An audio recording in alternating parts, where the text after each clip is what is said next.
अरे बनल गाँव के बिगड़ल छौड़ी अइलस हमरा गाँव। पाव के पायल ऐसन छन कवला कि गह गह करे हमरा गाँव।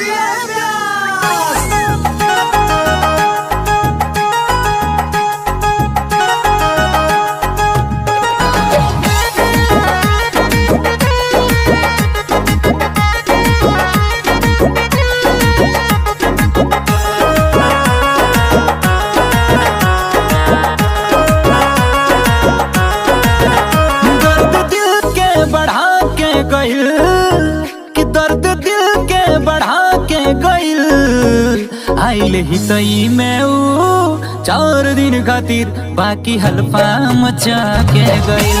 आइल ही तई में ऊ 4 दिन खातिर बाकी हल्फा मचा के गइल।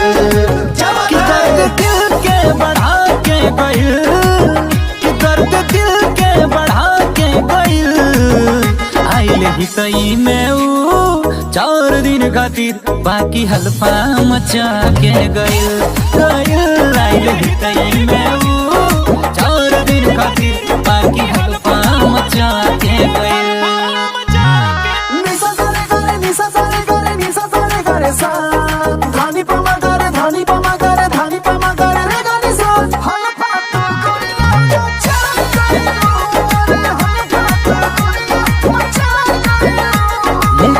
क्या बताऊं अब साल दूसरा है,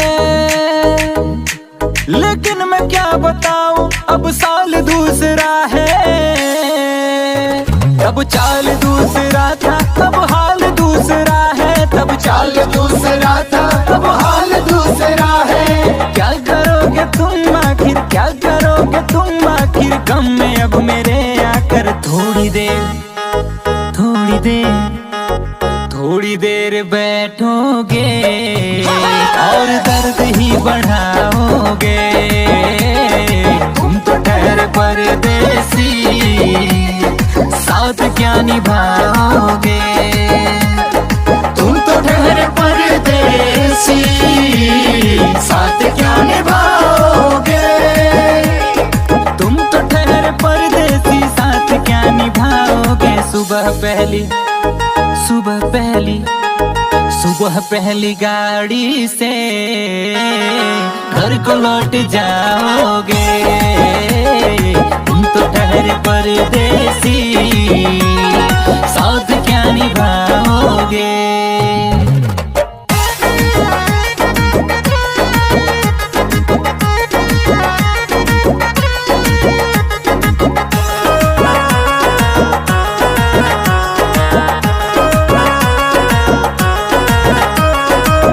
झट देना हो से जब नजर मिलावे, दिलवा के हमारा धड़कनवा बढ़ावे।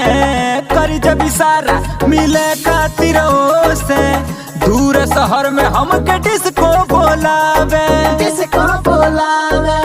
झट देना हो से जब नजर मिलावे, दिलवा के हमारा धड़कनवा बढ़ावे। करी जब इशारा मिले खातिर से दूर शहर में हमके डिस्को बोलावे। जी डिस्को बोलावे। नाच ऐसन नचा के गइल कि बिल ऐसन बढ़ा के गइल। अब ले देना पानी 3 साल में इतना कर्जा बढ़ा के गइल। आइल ही तई में ऊ 4 दिन खातिर बाकी हल्फा मचा के गइल।